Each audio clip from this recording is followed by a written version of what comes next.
Tahukah kalian kalau wanita lebih rentan mengalami yang namanya osteoporosis, yaitu suatu penurunan kepadatan daripada tulang, terutama pada usia lanjut. Kenapa wanita lebih rentan? Apa penjelasannya? Bagaimana prosesnya? Dan juga apa yang bisa kita lakukan? Yuk kita simak semuanya di video ini. Hai, saya Dr. Bimo. Di channel ini saya banyak membahas berbagai informasi kesehatan dan juga konten menarik lainnya yang pastinya bermanfaat buat kamu. So, jangan lupa like dulu video ini, subscribe, dan juga klik tombol loncengnya. Terima kasih. Osteoporosis adalah penyakit kelainan metabolik tulang yang ditandai dengan berkurangnya kerapatan atau kepadatan daripada tulang, sehingga tulang ini lebih mudah keropos dan lebih mudah patah. Pada wanita, osteoporosis ini lebih sering terjadi karena wanita ini memiliki hormon yang namanya estrogen, di mana hormon estrogen ini dia melindungi wanita dari osteoporosis. Tetapi pada saat menopause, maka kadar estrogen ini akan mengalami penurunan yang cukup drastis, sehingga ini akan meningkatkan risiko daripada osteoporosis atau pengeroposan daripada tulang. Menopause merupakan suatu proses alami yang normal terjadi dalam fase kehidupan wanita, seiring bertambahnya usia. Efek yang ditimbulkan ini beragam, dari mood yang mudah berubah, penurunan berat badan, kelelahan, hingga pengeroposan daripada massa tulang. Nah, menopause ini dapat memicu pengeroposan tulang dan meningkatkan risiko osteoporosis, dan bisa memicu yang namanya suatu silent disease gitu ya. Jadi proses kerusakan tulang akibat osteoporosis yang biasanya gak ada gejala. Tapi ketika dia jatuh atau mengalami benturan itu lebih mudah patah karena dia mengalami penurunan di bagian kepadatan tulangnya. Anda mungkin nggak tahu kalau Anda mengalami osteoporosis sampai tulang Anda menjadi terasa lemah. Sebuah kejadian benturan aja bisa menyebabkan tulang jadi mudah patah. Karena pada struktur tulang itu, dia itu memiliki bagian yang padat di luar dan memiliki bagian dalam yang seperti spons. Saat tulang terkena osteoporosis, lubang-lubang yang ada di bagian sponsnya itu, dia jumlahnya itu terus bertambah sehingga melemahkan struktur daripada tulang.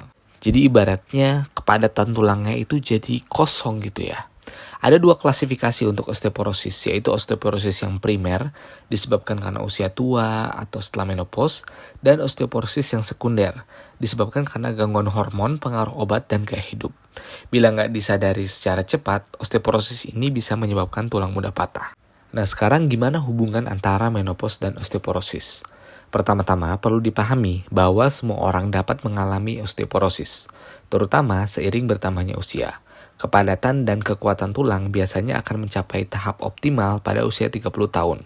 Setelah itu, kepadatan akan semakin menurun. Meskipun dapat dialami oleh siapa aja, ternyata wanita ini lebih rentan karena memiliki estrogen yang akan menurun seiring dengan terjadinya menopause tadi. Saat memasuki fase menopause ya, estrogen kan tadi turun ya. Nah, hormon seks wanita ini dia memainkan peran penting dalam mempertahankan kekuatan kesehatan tulang, di mana estrogen ini memiliki peran penting dalam metabolisme kalsium, terutama dalam menjaga kepadatan tulang. Selain itu, dia juga bekerja dengan menekan aktivitas sel tulang yang disebut dengan osteoklas, yaitu sel tulang yang tugasnya itu untuk mereabsorpsi daripada kalsium yang ada di tulang untuk bisa diserap ke dalam darah, tapi akibatnya kalsiumnya jadi lebih sedikit. Nah, itu ditekan oleh estrogen. Ketika menopause terjadi, estrogen turun, maka hal-hal tadi menjadi terus terjadi dan timbullah yang namanya osteoporosis atau penurunan kepadatan tulang secara cepat setelah menopause. Nah, lalu gimana cara pencegahan atau cara menanganinya? Meskipun risiko osteoporosis meningkat pada fase menopause, Anda nggak perlu berkecil hati. Ada beberapa upaya yang masih bisa dilakukan untuk mengurangi risiko osteoporosis. Yang pertama adalah pahami faktor risiko lain.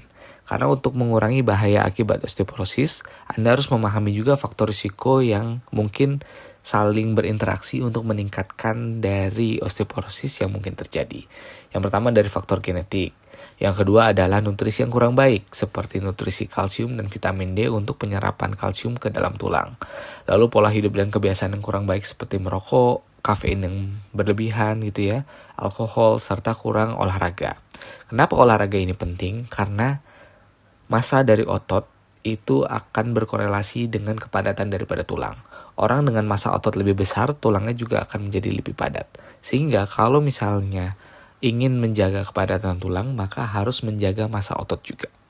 Lalu konsumsi obat-obatan tertentu seperti obat kortikosteroid, antikonvulsan atau anti kejang, dan antasida ini bisa meningkatkan risiko juga terjadi osteoporosis dan gangguan endokrin seperti dari hormon paratiroid ya di bagian leher yang biasanya itu bisa memicu daripada osteoporosis di tubuh kamu. Nah, selanjutnya adalah deteksi, yaitu dengan melakukan pemeriksaan densitas dan kesehatan tulang.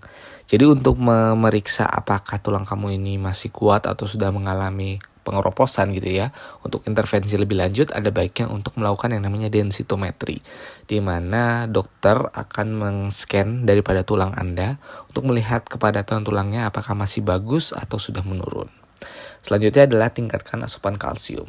Kalsium adalah suatu mineral yang banyak disimpan di tulang, yang berfungsi untuk menjaga struktur tulang. Tapi nggak hanya kalsium aja, yang dibutuhkan adalah beberapa hal lain untuk memasukkan kalsium itu ke dalam tulang, yaitu vitamin D yang perlu dipenuhi juga.